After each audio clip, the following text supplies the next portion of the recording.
निशंक आणि अढळ श्रद्धा हा गुरुभक्तीचा पाया आहे.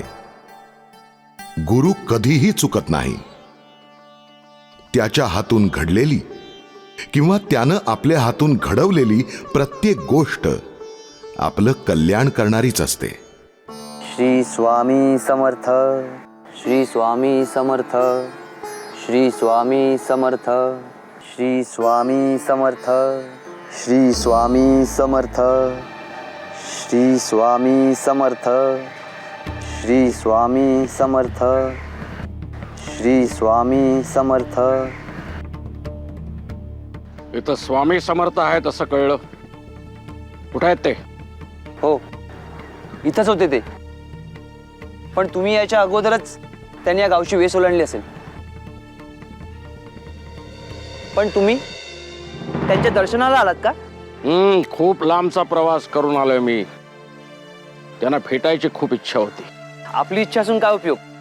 त्यांची इच्छा असावी लागते, तरच आपली त्यांची भेट होते.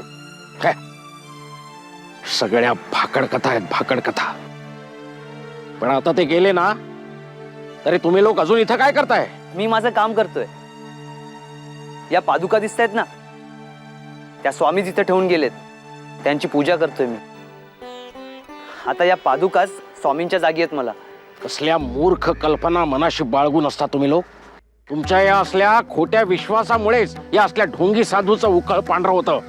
खोटा विश्वास नाही, खरं प्रत्यंतर घेतलंय मी. अहो, त्यावरूनच तर बोलतोय. कसलं प्रत्यंतर? मी कोण आहे सांगा ना. मी तुम्हाला कोण दिसतोय? कोण म्हणजे? तू एक पुरुष आहेस. पुरुष? मी 2 दिवसापूर्वी एक स्त्री होतो. हे असंभव आहे. हे असंभव माझ्या बाबतीत संभव झालंय. मी एका गुराख्याची मुलगी होतो. आमच्या गावात एक सावकार होता.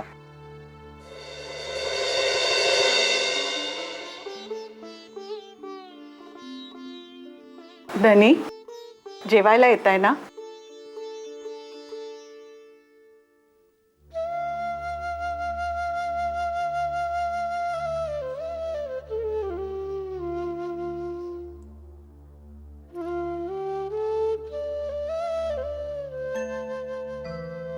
दोन दिवस झाले तुम्ही काही खाल्लेलं नाहीये.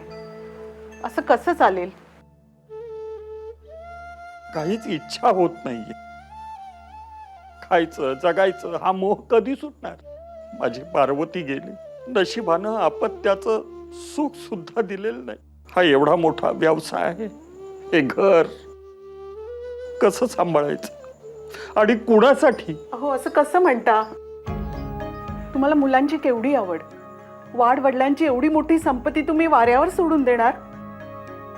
मग त्यापेक्षा एखादा चांगला मुलगा दत्तक घ्या. तुमचं आणि त्याचं आयुष्य सार्थकी लागेल. दत्तक?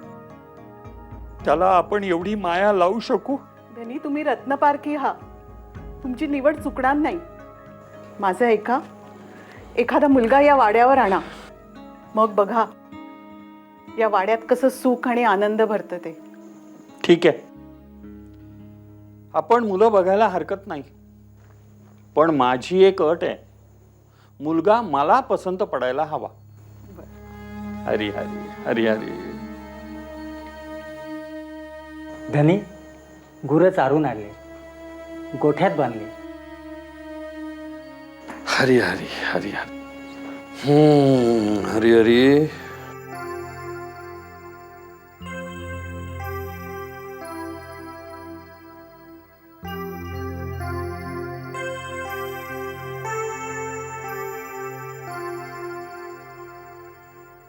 माझं नशीबच खोटं. पदरात 3-3 पोरी. एक मुलगा असता तर सावकाराला दत्तक देऊन जन्माची ददात मिटवता आली असती. काय करावं? मुलीचा मुलगा केला तर? पण कोण? हा, सगळ्यात धाकटी गौतमी. लगेच काय कळणार आहे कुणाला? आणि पुढे मागे जाऊन कधी जरी कळलंच तरी सावकार तिला टाकून थोडंच देणार आहे. हा, असंच करावं. गौतमीला मुलगा बनवून दत्तक द्यावं.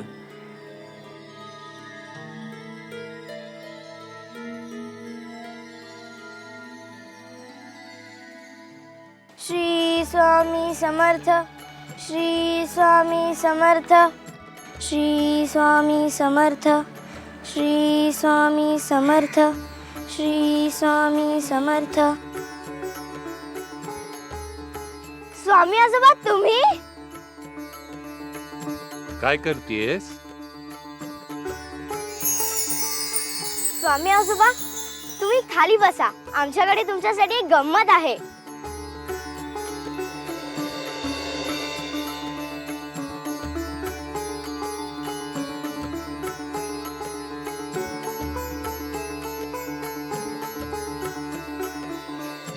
पोरी, मला हार का घातलास? हार घातला की तुम्ही खूप छान दिसता, अगदी देव बाप्पा सारखे. तू आमची सेवा केलीस. बोल, काय आशीर्वाद देऊ तुला? तुम्ही मला सोडून कधीच जायचं नाही. मी हाक मारीन तेव्हा तुम्ही लगेच यायचं. अगं पोरी, ते तर मला करावंच लागेल. तुझी सेवा वाया जाणार नाही. आज ना उद्या त्याचं फळ तुला मिळेलच. आजोबा तुमच्या खांद्यावरून मलाच घरी जायचंय, न्याल मला? अगं, भक्तांचा भार मी नेहमीच वाहत असतो. चल बघू.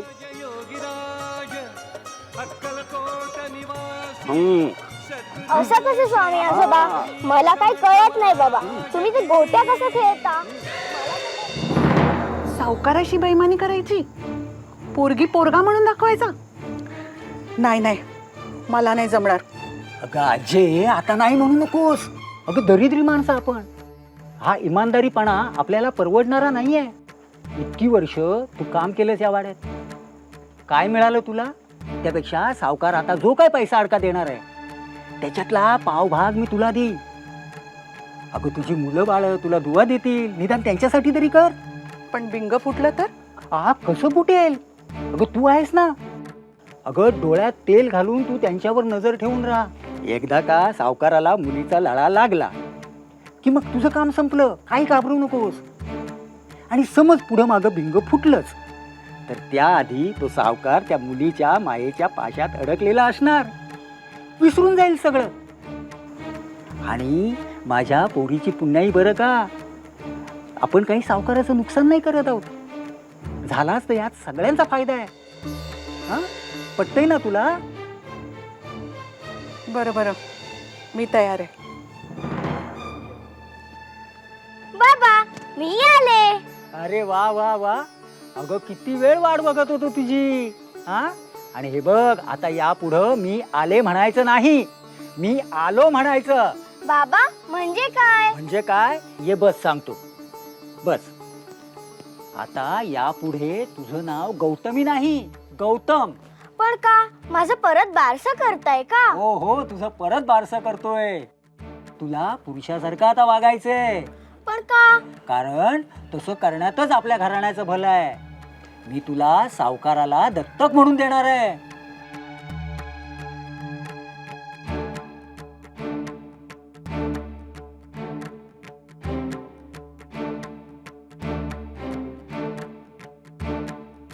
तूच तर म्हणालीस ना मला मुलगा समजा म्हणून. मग आता मुलगा बनण्याची जबाबदारी मी तुझ्यावर सोपवली आहे.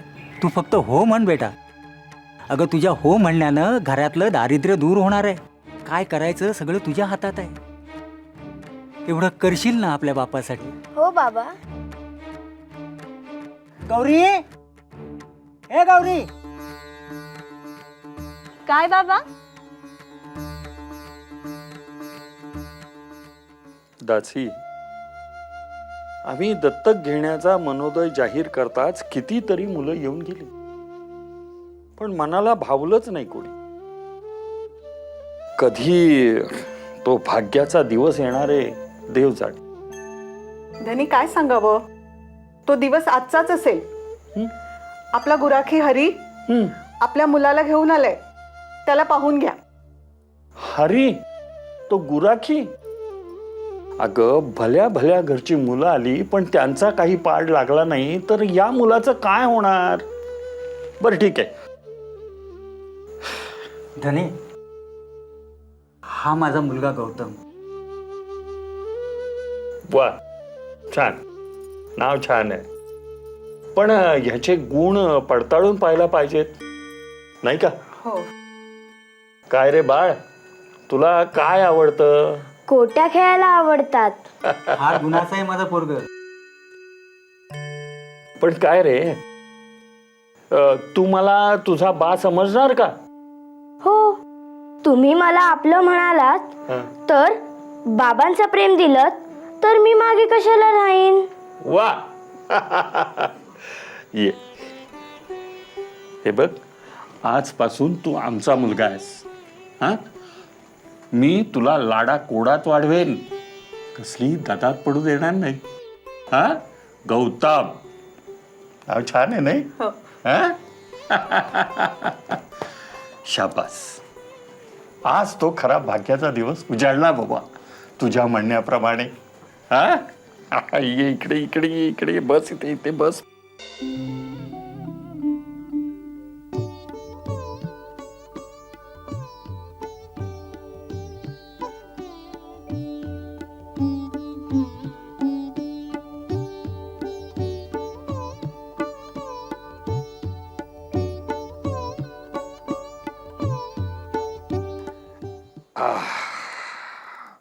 हरी हरी. गौतम, आलो.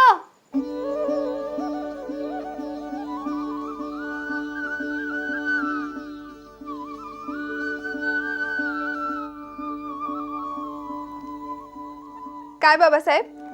एक आनंदाची बातमी आहे, तुझ्या लग्नासंबंधीची आहे. पण एवढी घाई काय आहे?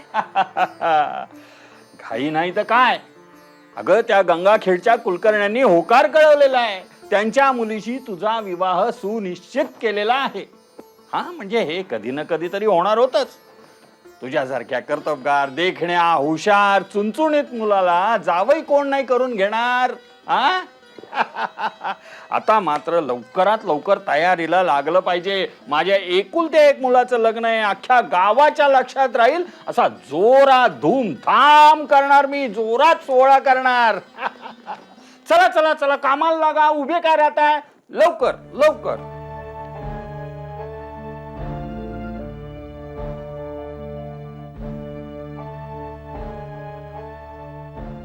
आजवर आजीच्या मदतीमुळे हे गुपित झाकलेलं राहिलं, पण आता फार काळ हे नाटक तग नाही धरू शकणार. विवाहाच्या वेळी ते उघडकीला येणारच. काय करावं? सांगावं का बाबासाहेबांना?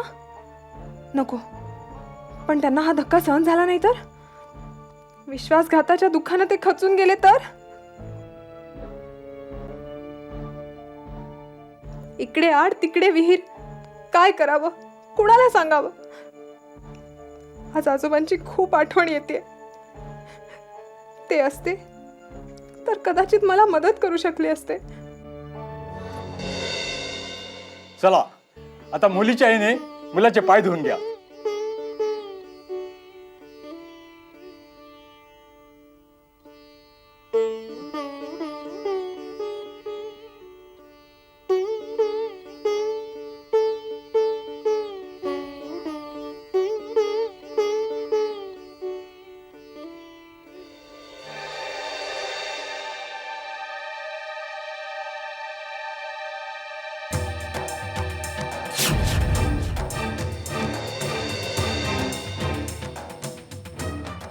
फसवणूक झाली आमची. काय? हा मुलगा नाही, ही मुलगी आहे. हा मुलगा नाही? नाही. सावकार, मी ऐकतोय ते खरं आहे का? नाही हो, यांचा काहीतरी चुकीचा समज झालाय. चुकीचा समज? हे काय?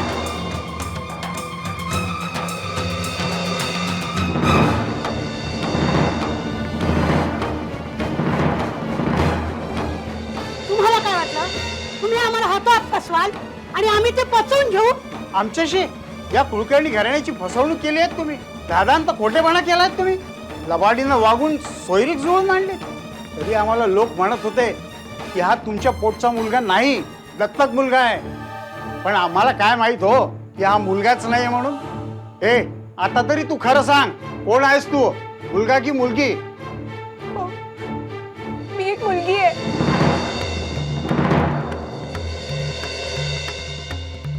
या मुलीला कठोर शिक्षा व्हायलाच हवी. हिनं आमचीच नव्हे तर या लोकांची फसवणूक केलेली आहे. मुलगी असून मुलगा म्हणून यांच्याकडे साळसुद्धा सारखी राहिली. पैशासाठीच पाप केला असणार हिनं. हिला जिवंत राहण्याचा अधिकारच नाही. सरपंच, हिला देहांत शासन झालंच पाहिजे. शिपाई, या मुलीला आता या क्षणी जंगलात घेऊन जा आणि देहांत शासन द्या. बाबा, बाबा माझं ऐका. बाबा, बाबा ऐका ना.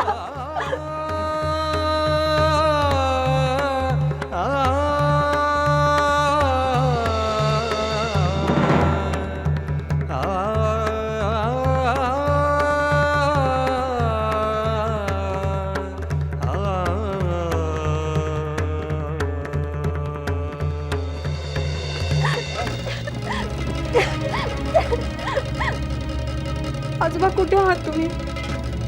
लहान असताना मला खांद्यावर घेऊन जायचात, माझे सगळे हट्ट पुरवायचात. आज माझं मरण जवळ आलं आजोबा. आज एकच शेवटचा हट्ट पुरवा ना. एकदा भेटा ना मला. आजोबा, आजोबा कुठे आहात तुम्ही? स्वामी आजोबा, स्वामी आजोबा.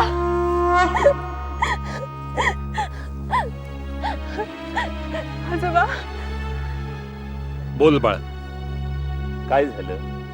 मला आता जायला हवं. माझी वेळ आली.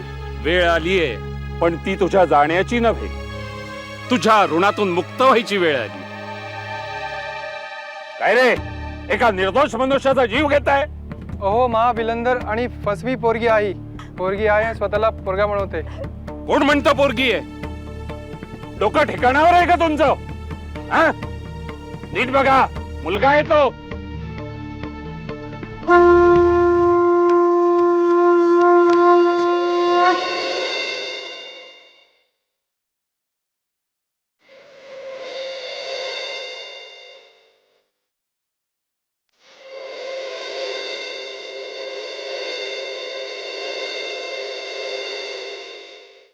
स्वामी आजोबा.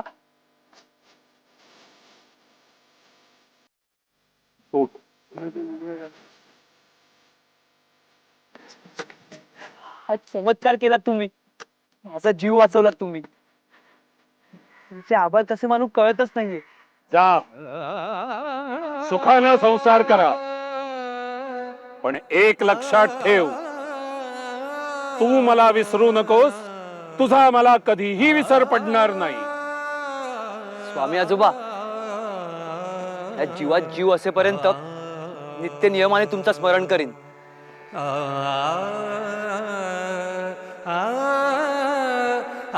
येऊ नकोस, मी तुझ्या पाठीशी आहे.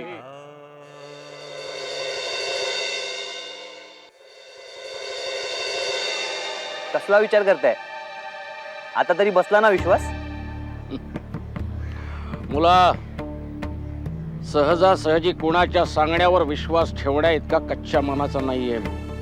आणि असल्या सांगोवागींच्या भाकड कथांवर तर नाहीच नाही. अक्कलकोटला जाऊन भेट घेतलीत ना की स्वामी स्वतः हात पसरून तुम्हाला आलिंगन देतील. काही गरज नाही. मला तर वाटतं हा स्वामी म्हणजे कोणीतरी मांत्रिक असावा.